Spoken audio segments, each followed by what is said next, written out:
Hello, everyone. Thank you very much for joining me. Just want to let you know that I have an important message for you tonight. And a lot of you have been reporting in session feeling very different in the last few weeks. And I want to let you know that I'm part of that experience. And along with that experience, the shift in energies that, we've all been going through, my communication with the cosmic family has changed. The way that they interact with me and the way that they present things to me has changed quite significantly, and I want to tell you why, because I've been investigating that very, very thoroughly. So basically, the Creator has initiated what is known as the lifting of the second veil. And this is something our cosmic family has been waiting for a very long time, because it allows them to support us more directly. It allows them to be more thorough and more detailed with their messengers and the ground crew. But it also gives them the option to show themselves in a variety of different ways, and a lot of you have reported in session experiencing those visitations as well. So the lifting of the second veil, and there are light workers who had the veil removed from them decades ago, and the residual effects of that veil being removed from the light workers is that there is now a portion of the population that is awake. Not awake like the old souls and the light workers, but awake in that they are dealing with some kind of lower, beings, some kind of oppressive aspects of consciousness that want anything to acquire the power that they carry within them. But most of those who have awoken to that point still think that they're dealing with an evil 1% of humanity. They still think that they're dealing with evil corporations and people, but they are not. They are dealing with the most evil 1% that has ever existed in all of creation. And you should know that, because it's important to know your opponents. Know who your opponent is, know what their objective is, know what they're after, know what they have to do to acquire their objective. Are they powerful? Yes. Are they almighty? No. So don't give them that, and make sure that you stand firm in these times, because it's important that you and I act as the lighthouse who, shows the way forward, and that we do it in a cool, calm, and collected manner.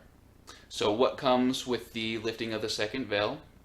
More opportunity and more potential for those that have been watching from behind the scenes for a very long time to make themselves known and to collaborate with us in a more direct, detailed way. And you should also know, once you get that more direct kind of experience, you'll know that you were on a guided path this entire time, and that it was kind of silly to doubt yourself.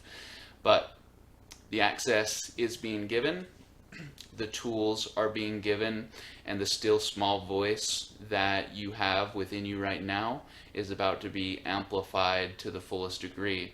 So, I want to let you know to have fun with that, and to understand how it presents itself when it does, because it's going to feel a little bit different for you. And I think it's funny, a lot of times we hear the shift isn't happening because we lost, or we see evil parading around on the surface so openly, and we think that they're too powerful for our cosmic family, or that our cosmic family is too weak or unwilling to come forward and do the work. But you should know that on their side of things, they are, very anxious to get in here and do what they've been waiting to do for a very long time. They are yours and mine biggest advocates. So make sure that we are expressing gratitude and appreciation for all the work that they do on our behalfs. And when they show themselves to you, when they leave an impression on you, when a message is given and you receive it the right way, there is a celebration that takes place. So as badly as you want contact with them, they're on the other side wanting it just as badly, if not more.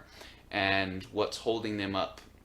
It is the creator who is in control of what's happening here. And they are simply abiding by the processes and procedures that the creator has put to work here. So keep that in mind in your dealings. And one of the gifts that humanity is going to be given, and this really blew me away, and it makes total sense though. What we don't see a lot of times behind the scenes is a lot of dedication and a lot of work and a lot of sacrifice that has been happening for a very, very long time. And you should know that there are channelers and translators who have been working directly with the creator behind the scenes. And let's just say there are new sacred texts, there are new books that will be written and already have been written, and that will be pulled together to create a new book that can act as a compass or a system of guidance for all of us here. So the gift and how this book will be different is that we will get the story of us, we will get the story of humanity, not only from the scale of what's happening here on the surface, but we will get a cosmic overview of our story from the creator's perspective. And this is something that will never be lost. This is something that will never be diluted. This is something that can never be infiltrated and changed. And it will be different than anything we've ever been given or anything we've ever experienced before. And the Pleiadians and those who came before them have their book, and it is very, very special to them because it is a love story about them from the creator. So think of how important that would be for you and I and for the rest of humanity to sit down and absorb and finally get to the bottom of why we're here and why we are doing the things and experiencing the things that we are. I know a lot of the light workers are very tired. I know that a lot of the warriors are very weary from the battle that we've been in. And that battle has been taking place for nearly 13,000 years. This is not new to this lifetime. And a lot of you out there over time have been building organizations, have been creating religions, schools, and finding any way to carry the torch and to pass that torch of knowledge on to the next generations, so that we even had the potential or the opportunity to wake up and experience what we are today. So we were Atlanteans, we went to sleep, we are battling the darkness just like we were asked to, and now we are going to wake up. Something that you should know about the Atlanteans, and something that you should know about yourself as an Atlantean, is that you were a prepper, and that you fully understood and had made peace with the path that would be taken in this consciousness experience and the role that you would play within it. This is something that was given to me a few weeks ago, and I've been trying to wrap my head around it for, ever since then. But pretty much it was revealed to me that as Atlanteans, we created vaults with all of our stuff. So there are vaults, collective vaults and individual vaults, that are underneath the Amazon, that are buried in the Sahara, that will re-emerge when we've reached a certain energetic vibrational state of being. So think of what could exist in those vaults: artifacts, energy tools, technology, experiments, all of the knowledge that we, for some reason, didn't bring with us will be there ready for us, intact, just like we planned on.